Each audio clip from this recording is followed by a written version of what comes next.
ワッツアップスナックだよ。トレーニングどうでした？試してみました？俺らが推奨するパワームーブはこれをやっとけっていうやつをやったスナックさん、俺より確実に空中の上空性は強いんで参考にやってみてください。で、今回は質問をしていきたいと思います。スナックさんは、同い年なんですけど大怪我したんですよ、肩。昔ずっとパワームーブやってて、俺が聞いた話だともうパワームーブできなくなっちゃったんじゃないのっていうぐらいの印象でした。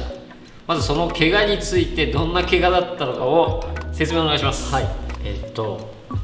の肩の筋肉に引っ張られすぎて、胸の筋肉に引っ張られすぎて、この上腕骨って腕の骨の筋肉とのつなぎ目、小結節っていうのがあるんですけど、それが筋肉に引っ張られすぎて欠けるっていう、骨が欠けるっていう。骨が欠けちゃったんだ。すぎて、でなんかこの肩がグラグラして定位置で回んないからめっちゃ痛いみたいなして、でそれ手術をしたら、その骨を結構全然違うところにつけちゃって。手術のミスってこと？そう、手術のミスでこう腕回す時に一回こう避けないと内側回んないし、避けないと外側回んないみたいな感じで、パワームーブが何もできないみたい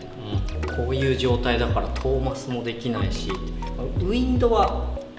できたのかな、でも怖くてやらなかったかな。そんな怪我をして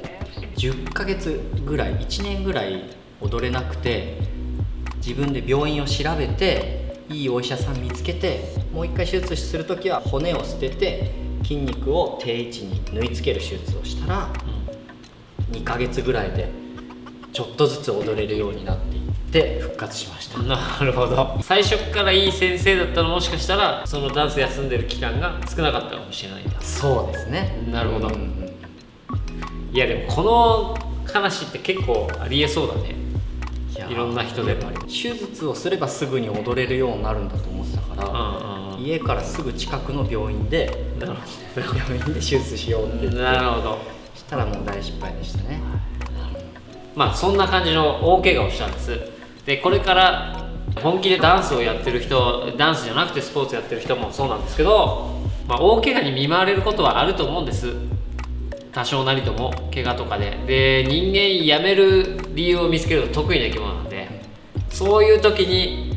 どうやって乗り切ったのかっていう、スナックさんの話がハマる人もいればハマんない人もいるかもしれない。でももし何かあった時に一人でもこの動画で救われる人が出てきたら、俺はいい動画だなと思うので、まずそうなった時の心境はどうだったのかっていう。で、今もし現状その怪我してる人がいるんであれば、いて練習ができない人がいるんであれば、同じ気持ちかもしれない、俺も同じ気持ちだってなったら続きを集中して聞いてください。ということで、どんな気持ちでした？その怪我して踊れない時は、もう高校卒業して就職して1年間会社で働いて辞めてダンスやっていくぞって決めて、で2年ぐらいして優勝やっとできてすぐ怪我しちゃって、ダンスするためにその時の人生を生きてるっていう感じだったんで、ダンスできないと何も楽しくなくて、アルバイトして友達と飲み行って、アルバイトして友達と飲み行ってっていう生活をしてて、で飲み行ってる時もお酒飲んで、楽しいけど今俺踊れないんだよな、ずっと踊れないかもしれないんだよなっていう気持ちと、で家帰っていや俺踊れないしなっていう、もうぐちゃぐちゃにしちゃって、部屋の中を自暴自棄っていうんですかね。じゃあ心が空っぽだったんですね。もう本当にその時はしんどかったですね。本当にその時はいつ死んでもいいやみたいな、どうなってもいいやって思いながら生きてる人生でしたね。なるほど。その時はじゃあもうダンスが好きだったんですね、結果。そうだね、多分思った以上に。なるほど。じゃあそこで、多分怪我してなんかできなくなって、そうなった人はじゃあここからどうやって乗り切ったのっていう、そんなこんなしてるのに先生を自分で調べて見つけようとかって思ったわけじゃん。その気持ちの切り替わった瞬間って何だったんですか？なんかきっかけがあった、それともなんかこのままじゃいかんって自分で思ってそうなったのか、何なのかが気になる。その時はずっと暗い気持ちで生きてたら、中学の時の友達がどこどこにいい病院があるらしいよっていうふうに教えてくれて、でその病院を調べたら結局肩じゃなくて膝の病院で、自分には当てはまらなかったんだけど、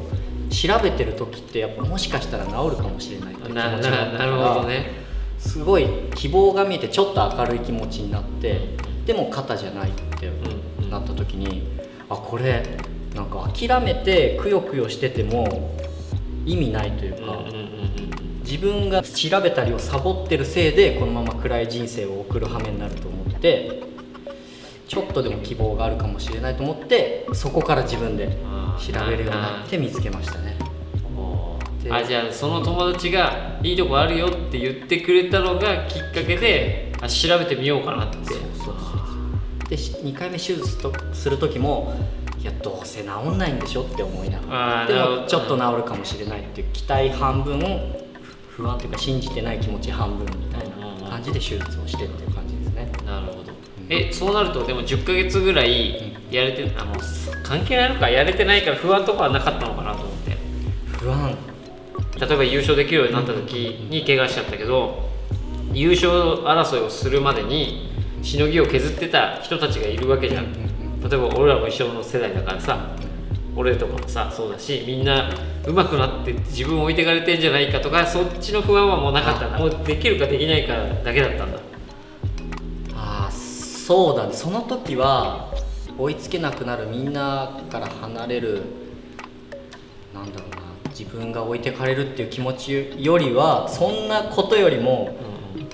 ずっと踊れないっていう気持ちの方が辛かったかな。そうだ、踊れるようになった時ももちろんこれからバリバリ活躍したいとか上行きたいっていう気持ちはあったけど、それよりももう踊れることがめちゃくちゃ嬉しかった。なるほど。だから今とかも怪我しても治る怪我だったらそんな落ち込まないみたいな、休めば治るし、一生踊れないわけじゃなくてよかったっていう気持ちにはなったかな、今は。なるほど。じゃあ結果そうだよね、できるっていうのはまずね一番楽しいしね。じゃあ最後っていうか、これ結構大事なんですけど、なんで今35の同い年なんですよ、ちょうど35の年の世代、なんで今まで踊ってるんですか？でこれからあとどれぐらいまで踊るつもりでいるのかっていう。なるほど、なんか結構最近毎日踊ってるねとか、よくそんなにできるねって言われるんだけど、ただもう好きで楽しいからやり続けてるっていう、なんでダンスやってるのかなとか、やってるんですかって聞かれた時も、やっぱり技ができた時の嬉しさが好きで、今でもやってるって感じですね。だからもうほんとずっと体がこのまま動いてくれればいいんだけど、そうはいかないじゃん、それも多分分かってるじゃん。そうだね、ちょっとずつやっぱ衰えも感じてるし、昔の方ができたこともあるし、今の方ができることもあるし、動ける限りはやるつもりで。なるほど、いいね。こんな感じです。みんな好きなんですよ。ということで最後に、ちょうど怪我してるかもしれないそこのあなたたちのために、スナックさんから本当にみんなが想像するより大怪我だったんで2回も手術してるんですよ。それを乗り越えたスナックさんから、今怪我してるあなた、ちょっとした怪我かもしれないで落ち込んでるそこの君だったり、大怪我してる人たちへ、スナックさんからメッセージをいただいて締めたいと思います。お願いします。締めのメッセージ、なんかアドバイスがあれば。なるほどなるほど、小さな怪我とかすぐ治る怪我の人はそんなに落ち込むことはないです。若かったらこの先もずっとあるし、年を取っていたとしても人生80年とかあるんで、その間にダンス以外のことをしてたら治ると思います、で大きな怪我をして今踊れない人は、今すごい辛いかもしれないけど、ずっと今の状況が続くとは限らないです。いやむしろずっと今の状況は続きません。辛いのは今だけ。その今がすごい長いかもしれないし短いかもしれないけど、ずっと辛いわけじゃない。怪我と向き合って自分で試行錯誤して少しでもいい道をいい方法を見つけることも大事だし、それが辛すぎて今その怪我と向き合わないで離れることもすごく大事です。はい、なんで自分の気分でいいと思います。怪我と向き合ってもいいし、怪我から少し離れて違うことをしてもいいと思います。とりあえず言いたいことは、今の辛い状況がずっと続くわけではないんで、未来の笑っている自分を思い浮かべましょう。はい、説得力がありますね。ありがとうございます。ありがとうございました。でスナックチャンネルの方もスナック B ボイスナックチャンネルスナックですチャンネルスナックチャンネルスナックの方でもやってるんで、はい、一緒にコラボしてます。コラボしてるんで、そっちの動画もチェックしてください。はい、チャンネルスナックっていうのはブレイクダンスのパワームーブに特化したチャンネルになってます。ぜひ見てください。はい、パワームーブで勝負したり、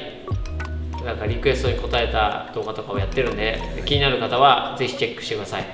い、いつもやらない技やってたりするんで。そうですね。はい、それではお疲れ様でした。ありがとうございました。